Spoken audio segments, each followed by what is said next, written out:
Hey everyone, this is Chris Rush, Mayor of Whoville, Allhandsondeck. Wanted to make a video real quick because the sin of abortion needs to be exposed. The Bible says, take no part of any evil deed, but expose them.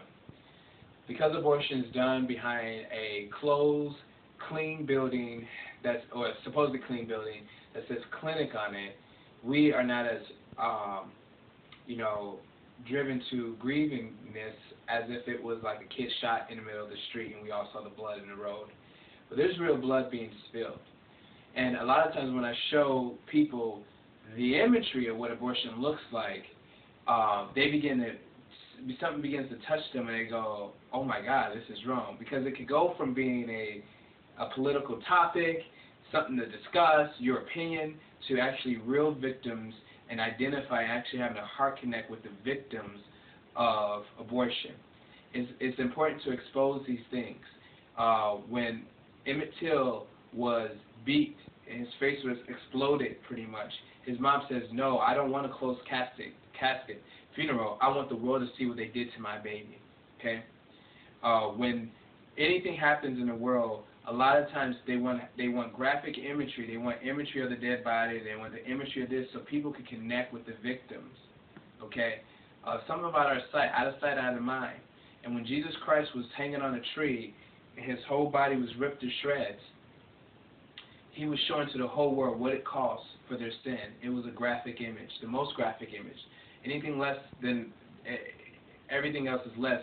When we talk about the Son of Man naked, he was naked on the cross, body ripped apart. So I wanted to show you real quick the procedures of abortion.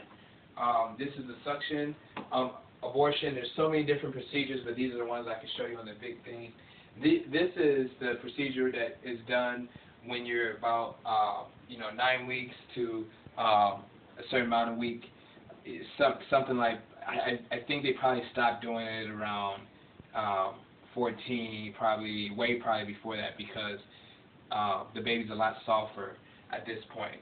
But here is the baby in the womb, and they stick pretty much a vacuum in there, in the vagina, and they suck the baby's body out of the vagina, and here it is, pictures of what that looks like there. They know that it starts to heartbeat. These babies hearts are beating, they have hands, they have feet, and all of that. And even if their hearts weren't beating, I'll be against abortion. But this is a gruesome picture of what it looks like when this is actually this thing is actually in textbooks. This isn't like pro-life thing, right? And so that happens to a baby that's about this size. This is about 12 weeks. So this probably goes up to about 12 weeks. They use a suction thing, 12, 13 weeks, until the baby gets too hard, or bones and skin. But this is what it looks like. So that when they suck the baby out and they rip the baby's brains off. Here, what it looks like, a 23-week-old fetus,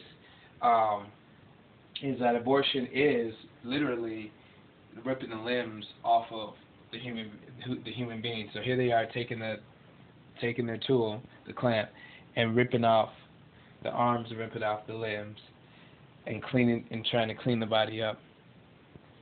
This is not, somebody once thought, well, I thought abortion was they just kind of like softly take the babies off and like they're sleeping and then they go.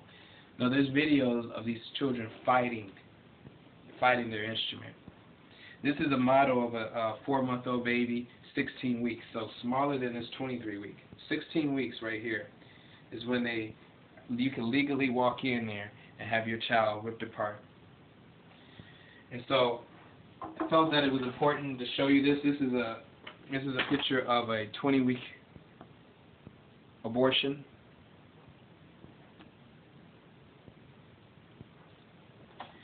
And this is a picture of I actually don't know, but I'm pretty sure this is super far along. Now, question, why is this legal? This is legal.